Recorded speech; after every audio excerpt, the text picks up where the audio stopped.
Morning everyone, how are we getting on? So this is the second time I'm recording this segment. I'll give you a confession because I just recorded that without plugging my mic in. So I've done 3 minutes of talking there to nothing. So that was good. Dear. Yes, good morning.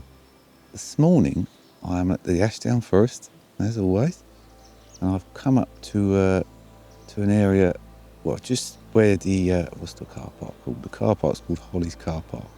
So it's the Airman's grave area of the Ashdown Forest. That's what it's famous for. It wasn't my original plan. My original plan was to go to the Friends car park clump area because I wanted to try and capture some autumnal colours there at sunrise. But unfortunately, because of the way the sky is and the clouds that are up there at the minute, I opted to come here instead, because as I drove in and I looked what would be north, because it's the south side of the sort of spine road that goes through the middle. When I looked north to the area where Friends Clump is, it was very thick with cloud and not conducive to getting a nice morning sky, which is what I was up here and after. So as I drove along, I looked this way and I could see these real pretty colours everywhere in the sky.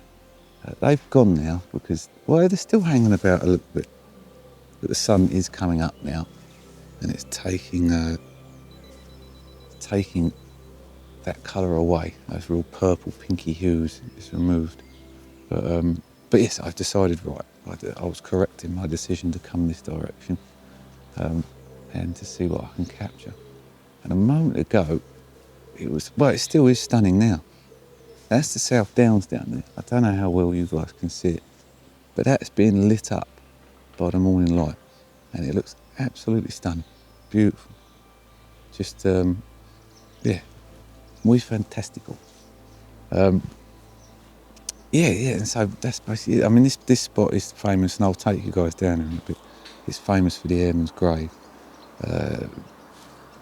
Like the history to that, the short stories, but I can't quite remember. I think it was one Australian or a Canadian soldier and 2 British soldiers, sure I'm right in saying, were flying back from a bombing raid, and they were either shot down or had an engine failure. And their plane crashed right at that very spot, and they sadly passed away. And one of them used to live on the forest. Their parents lived on the forest, so they were quite well known in the area. And so a memorial was built in their honour. And yeah, it's a nice little bit of history. I think there's quite a bit of that on the forest. I think a few bombs were dropped here, unfortunately, by the Luftwaffe during the war. And they used to dump bombs, didn't they? If they missed their targets, the instructions were to just dump them in random areas and cause as much destruction as they possibly could, which is really nice. And I'm going off piece here, but yes, I've come along and I've picked a picture here to start with. It's changed a bit now, the sky. I've picked a picture here, I'm not too sure on it.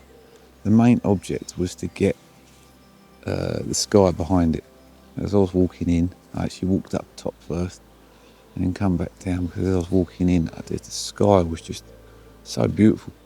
It had all these puffy, I was going to pinch from Bob Ross, puffy little clouds. And all these puffy little clouds dotted about, and they were being lit up by the sort of like blue hour light. You know, you get there. If you've watched my videos in the past, I've done one down at Bracklesham Bay, and I'm obsessed. My favourite sky is that sort of purple magenta sky you get at blue hour, and that was really lit up like that with those clouds, and those clouds are just sort of moving along. I don't know how well they're going to come out for you. They're just popping along, and I don't know on the picture. Basically, what I worked on was there was this nice silver birch there, and he was sitting in front of that sky, lovely. And so I just worked around a little bit, and I went for, there's this path that comes along that you guys can see, and I went for angles. I thought I'd get myself in a position where I'd sit the tree off onto the right hand thirds, which I may change when I edit it later on. And I wanted to just get the path in coming across, just to give some of those like leading lines, angle type thingamajigs across the image. And I'm not overly sure on it. Just as I say, I wanted to make sure I captured that beautiful sky, which I think I did. I stuck a polarizer on because the polarizer really helps, and I went at a bit tiny bit longer in the focal length, something like 40, 45mm, because the idea was I was trying to compress the background a bit. Longer focal lengths help to draw the background in to an image, whereas wider focal lengths, as you'll see there, make the background feel much further away, because you're on a 20mm lens, and so as you can probably see, you can't really pick out much of the South Downs there. I hope you can see that light though, that's really pretty. Yeah, and that's it really. It's just a case of getting something, getting the sky. And so I've probably spoken more than long enough, so I'll leave that there. I'm going to wander down that direction and see what I can find with that golden hour light, because it's about to peek through and come in. So thank you very much for watching as always, guys, and I will catch you in a little bit. And this time you can actually hear me speak, which really helps when you're trying to do videos that you narrate and talk on.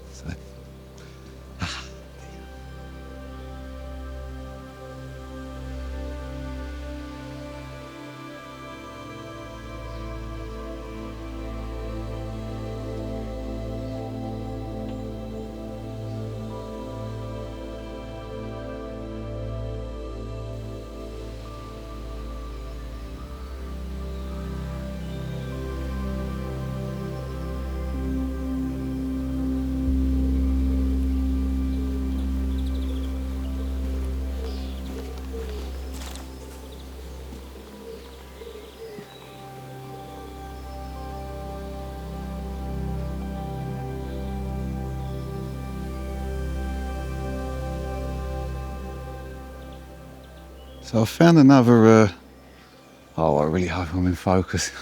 Sorry.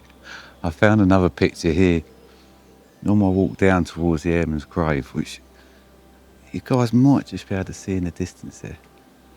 I don't know, down the bottom. There's no light hitting it as yet. But pretty much I found this picture here with these two, I want to say chestnuts, but I'm not too sure. Just framing that grave and the view that goes beyond. It just looks lovely. One thing we're missing here this morning is the morning dew. When I've been here in the past, when you've got that dew sitting on the ground and then the sun comes up, it really creates for a nice, just a lovely atmosphere. But that's not there today, it's really dry. I'm guessing because it was so windy last night, it just hasn't stayed on the ground, because it was quite wet yesterday. I went out last night for a walk and got wet. But it still makes for a nice picture. We're getting the first sort of touches of autumnal colour there. And I can actually say that word now. I've been practising it in a week in the mirror.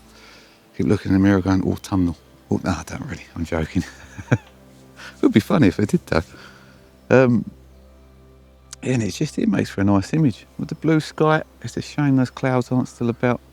I wish now I'd walked down here rather than taking a picture of that tree and got this view of that sky, with the sun just coming up and the purple clouds. But yeah, it just wasn't to be, so there you go, such is life. But yeah, that's a sort of, as I say, discussion you through the picture. Once again, I'm using the path on an angle just to create a bit of sort of movement, I guess, through the image, a bit of visual interest. And then those two bushes frame the tree, framing the Airman's grave that's in the background there in the distance. And the South Downs and the view that's beyond, because everyone's just getting dappled with the morning light now. In the trees, the forest in the distance there. Yeah, and I'm quite pleased with that image. I'm very nervous that I'm really struggling with this lens, and I'm nervous that my pictures aren't going to be sharp. Something must have got a knock or something, because it's, when I look at the live view through the back of the screen, I always manual focus, and I'm trying to manual focus and I can't get the it looks all blurry, so I'm going for the least blurry look, if that makes sense, when I take the image. But yeah, I just have to see what they're like when I get back. Thankfully I've got that Topaz Sharpen AI, so if I have to use that, I'll put it in the underneath the picture. But frustrating. I dread to think what that's going to cost me now to get fixed. But yeah, so I'm going to leave you with that image and some more B-roll, and I'm going to take a wander down to the grave there and find a way, an interesting way to picture it. I want to try and get something different to what I've done in the past. It is a spot, I always say it, and I never do it. It would be good in some snow. The rare times that we seem to get it now. But I'll find something down there, maybe even just up close so you guys can see what it is. It's a beautiful little spot. It was hand-built walls, and I'm talking too much, so I'll catch you in a little bit, guys.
Hello again.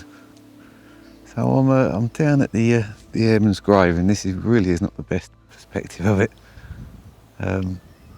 We've lost the golden hour light now. It's gone. It's got past 8 o'clock, and I'm faffed around too much. I did get some pictures of it though earlier. I've been walking around. My aim, what I was trying to do, was capture it in its environment. If that makes sense. I was trying to tell the story of the place, I guess, to sound a bit deep and corny, to try and give it I don't know, really, like just to give it that view look that I always go on about, you know, like the vista. So to say, this is the Airman's grave and this is its environment, this is the place it's in. I've been struck, to be honest with you, I'm put off by the lens. I don't know if any of the pictures I've got are in focus, and it's really sort of not got me in the best sort of mindset to be able to do it. But I was working around trying to find some shots. I took a couple looking from this direction down but over there and capturing the silver birch and the woods that are beyond it. And I also got the other side of it and captured it with the path behind it leading back up the hill to the top there, and with these trees alongside it. But although I like the perspective of that picture, I'm not too sure on the light. I was waiting for the light to kick round and light up the grave and the tree, so it gives it a bit more separation from its background. But I'm not too sure. I don't know, because I can't tell if I'm in focus or not with my pictures, so I'm going to have to get that sorted out, that lens, because that is really annoying. I used to use this lens for video, and it didn't bother me because the autofocus is so good on the R6 that it would find me and I'll be fine. And the way videos resolve the image or resolve footage in comparison to a photo is a bit different. I don't know the science behind it, but it would get me in focus and it would be fine. I wanted to lighten up the load of the camera that I film on, so I bought a 20mm, which I got for a decent price, with the idea I could use the 24-70 more for photography, because this is a much better, it's a long story that, but now I'm struggling with the focus on the lens, so I don't know. But yeah, so we shall see. I'll put the 2 pictures up at the end anyway, or if not, some pictures I've got of here before, and you guys can see what you think. But yeah, I've just been a bit put off by that. But the idea, as I say, was to try and capture the environment that it was in, put it in that environment as best as I could. So I was reaching out long again with the lens out to like 60-70mm to compress the background a bit and bring it into it, in an attempt to capture that. But I don't know if it's in focus or not, and I don't know if the images are any good or not. The golden hour light is gone. even after, the golden hour is due to last till about 8 o'clock today. There is a bit of time after that, especially if you use polarizers and you've got blue skies where you can make things look golden hour. Anyway, when you edit the photos in Lightroom or whatever it is that you use. But yeah, I don't know. I'm a bit disappointed. That lens has frustrated me. It's been a nice morning still though. It's been very pretty up here. That sky earlier, I don't think I've got any footage of it, but it was beautiful, incredible. Yeah, so I'm going to wrap that video up there, guys. I'm going to say thank you very much for watching. It's always much appreciated. All the usual drill, blah, blah, blah. Like and subscribe and comment and share and whatever if you enjoy my stuff. But otherwise, I'll see you next time. I'll be carrying on with my forest adventure, Ashdown Forest, and seeing what I can capture. And hopefully by then, I've got that sodding lens sorted out. So thank you very much, guys. I'll have a good morning, a good day, and a good evening, and a good week.